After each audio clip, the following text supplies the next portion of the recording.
안녕하세요. 축구 보는 기자 축복입니다. 토트넘이 뉴캐슬한테 2대1 역전패를 당하면서 다시 한번 부진을 이어가고 있는데요. 통계에서 나타나다시피 뉴캐슬이 훨씬 위협적인 모습을 보였습니다. 슈팅 숫자 자체는 비슷하지만 기대 득점 값에서 이만한 차이가 났던 것은 가진 기회의 퀄리티에서 압도적인 차이를 보였다는 뜻이 되겠죠. 이번에도 가장 커다란 문제 포인트는 결국 후방에서의 불안함이었어요. 수비와 공격 상황을 가리지 않고 후방이 불안하니까 공격은 공격대로 안 풀리고 수비는 수비대로 안 되는 모습이 이어지는 건데요. 장면들 몇 가지를 통해 그걸 확인해 보겠습니다. 지금은 수비형 미드필더로 나온 베리발이 볼을 잡고 있는 중인데요. 포로도 뒤에 있기 때문에 후방에 이렇게 3명이 있는 상황입니다. 여기서 베리발은 포로한테 넘겼는데 이걸 보자마자 왼쪽 윙인 고든이 포로를 압박하러 들어왔어요. 하지만 이것 자체는 쉽게 벗어날 수가 있는 구도죠. 지금 마크맨 관계를 표시하면 이렇게 되는데 드라구신과 그레이를 잡아줄 수 있는 선수가 이삭 하나밖에 없기 때문에 포로가 압박을 당하더라도 저기에서 2대1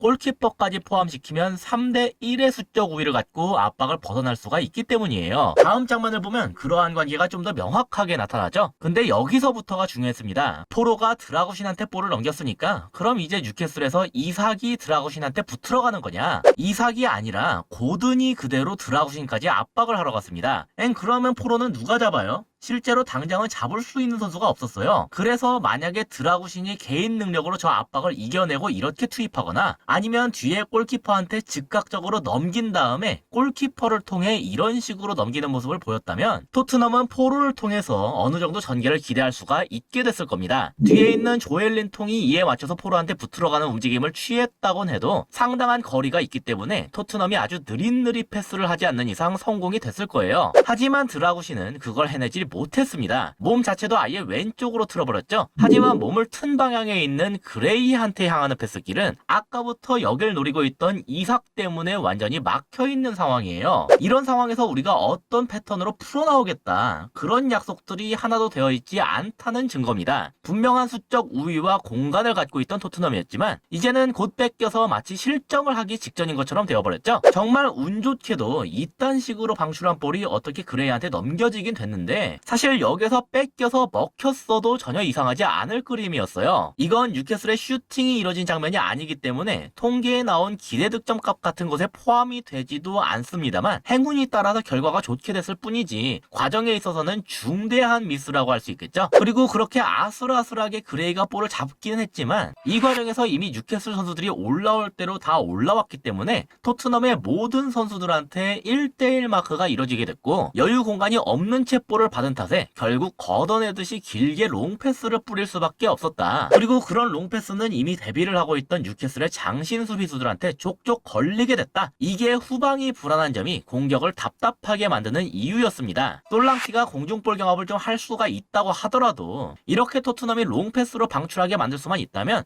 토트넘 3톱에 대해서 각자 1대1로 맞게끔 만들게 되더라도 충분히 수비를 해낼 수가 있다는 의도겠죠. 이렇게 모든 선수들한테 1대1로 마크를 붙인다는 뉴캐슬의 컨셉은 토트넘에게 아주 효과적이었어요. 지금도 토트넘 최후방 3위는 뉴캐슬의 3톱이 하나씩 잡고 있고 중앙 미드필더는 마찬가지로 중앙 미드필더인 토날리가 올라와서 잡고 있죠. 손흥민을 대신해서 나온 베르너가 내려가더라도 해당 지역 풀백이 그대로 올라와서 1대1 구도를 유지했기 때문에 결국 이런 식으로 뻥하고 걷어낼 수밖에 없었고 아까와 마찬가지로 토트넘이 공격 전개를 이어가지 못하게 됐을 뿐만이 아니라 뉴캐슬에게 후방에서 만들어갈 필요가 없이 높은 지역에서부터 공격을 이어갈 수 있게까지 만들어줬다. 꾸준하게 나오는 문제점이지만 해결책은 여전히 만들어내지 못했다는 걸 알 수가 있었습니다. 그리고 그렇게 뺏기고 난 다음에 수비 상황에서 뭐가 문제였냐? 이 측면 지역에 대한 견제가 너무 허술했습니다. 측면에 비해서 중앙이 수비 우선도가 높은 건 당연하지만 측면 지역으로 볼이 빠지는 것에 대해서 대응 자체가 이루어지지 않는 경우가 너무 많다는 게 문제예요. 지금은 토트넘의 공격진까지 싹 다 내려와서 후방에 상당한 숫자를 확보하고 있는 중인데요. 여기서 사르가 살짝 앞으로 나가자마자 머피가 달려가기 시작하는 걸 알 수가 있죠. 스펜스의 뒤로부터 이렇게 침투하겠다는 것이었고 스펜스의 시야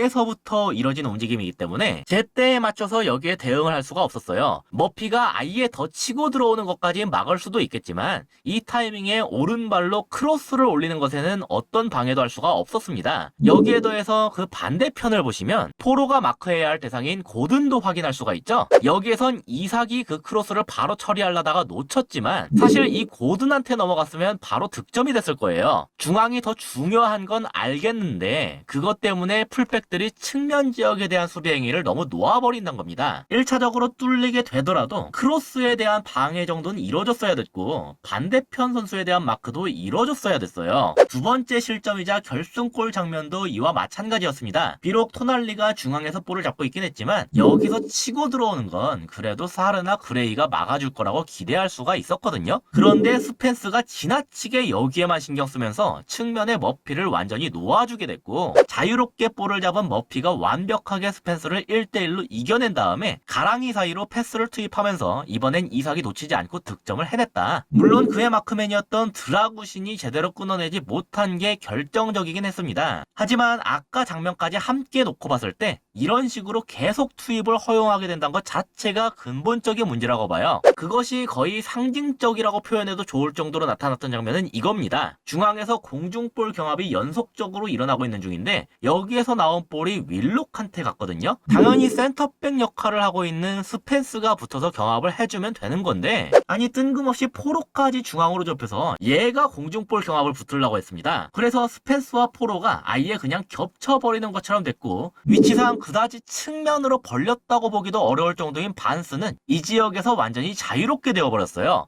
심지어 그 윌록한테 공중볼도 완전히 내줬었기 때문에 반스가 거의 골키퍼와 1대1에 가까운 그림까지 맞이할 수가 있게 됐죠. 여기서 추가 실점을 하지 않은 것은 토트넘에게 행운이 따른 결과라고 봐도 무방합니다. 뻔히 측면에 자기 마크맨이 있음에도 그걸 완전히 버려가면서까지 중앙만 고집한다. 이번 경기에만 나오는 게 아니라 이것도 꾸준하게 나오는 문제점 중 하나였어요. 아무리 봐도 이런 식으로 열리게 될 그림이 아니었는데 왜 이러는지를 모르겠습니다. 거의 위기를 스스로 창조하는 셈이었죠. 새해가 되어 맞이한 첫 홈경기에서도 겨우 이 정도 수준의 퍼포먼스를 보여줬다. 포스테코글루 감독이 현지 팬들에게는 여전히 지지를 받고 있다고 하는데 솔직히 이해를 할 수가 없습니다. 선수비 후역습 컨셉의 감독들만 만나다가 전방에서부터 강하게 압박을 시도하는 컨셉으로 바뀌어서 좋은 건 알겠는데 그거를 포스테코글루 감독만 할 줄 아는 것도 아니고 우리나라랑도 링크가 있던 바그너 감독이나 저번 시즌에 강등을 당했던 루턴타운도 다 이런 컨셉을 쓰고 있었어요. 문제는 그걸 짜임새 있게 잘 할 수 있냐인데 그 점은 완전히 간과하고 뭐 클롭도 이렇게 해서 잘했다. 아르테타처럼 기다려줘야 된다. 그런 반응을 보면 얼탱이가 없습니다.